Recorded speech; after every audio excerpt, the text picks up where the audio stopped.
Renison has had an East Asian Studies program for almost 25 years. A very early partner in that program was China and the Confucius Institute about a decade later.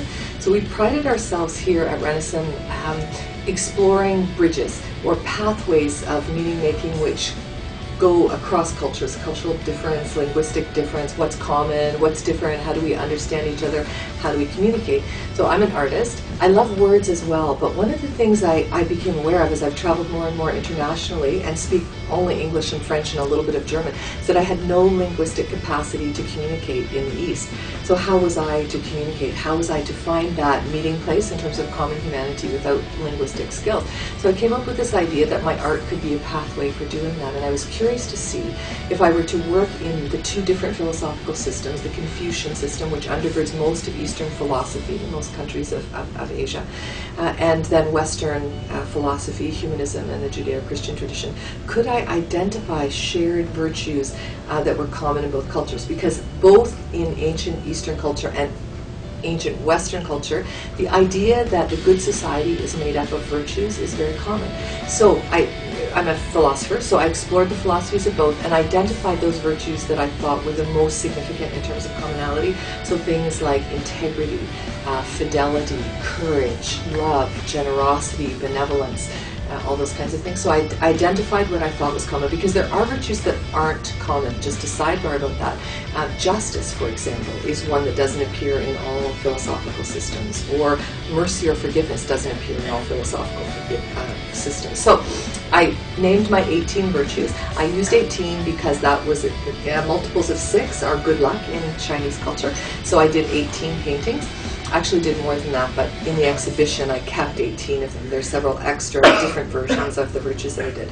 So that's basically the point. I took Western art form, which I work in, which is contemporary or a neo-modern expressionism, and painted in that style with the medium of Western art, but I used the ancient Chinese writing known as the oracle bones characters, which are the earliest form of Chinese characters that are known to exist. I put the two of them together in a conversation on the painting and tried to tend symbols in the creation of the paintings that I thought would actually speak in both contexts. So most of the paintings have something of the symbiology in them that have both an allusion to the West and an allusion to the East, but combined in the one painting. So that's the story of where the paintings and the exhibition started.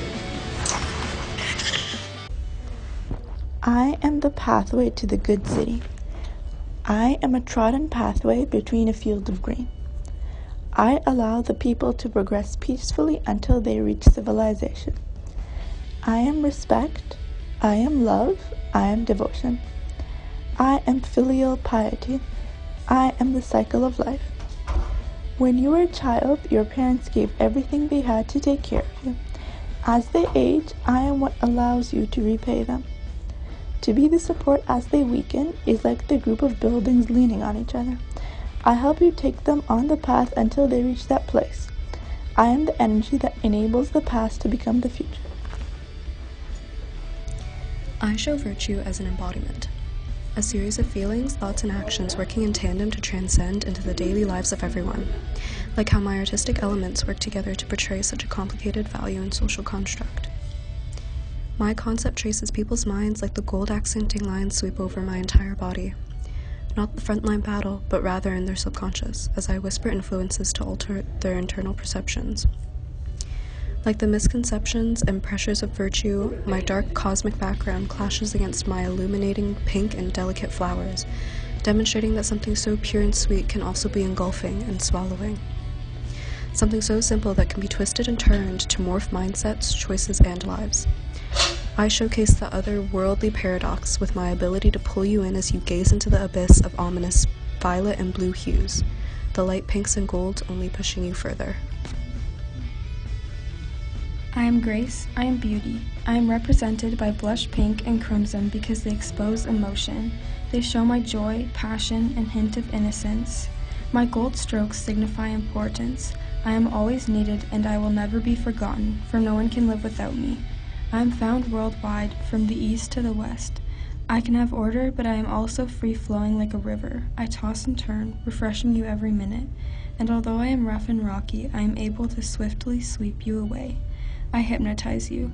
I take you down a rabbit hole where familiarity disappears. You toss and turn at the sight of my electric colors that once gave you comfort.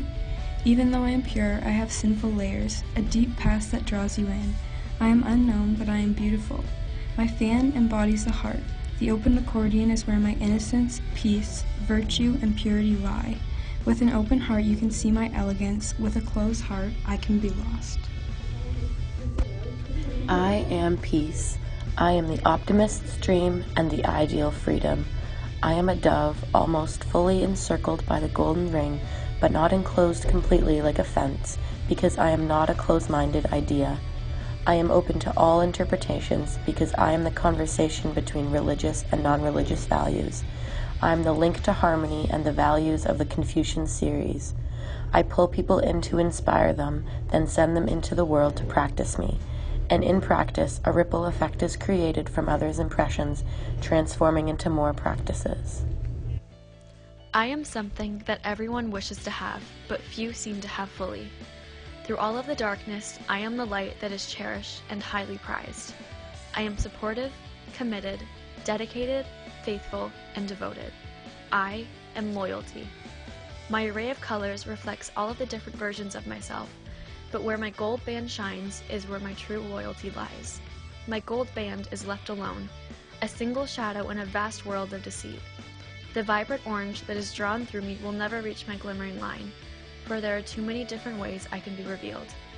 Though many try to make my magnificent colors meet, the orange hue of my stripes will remain where they are, my genuine gold out of their reach.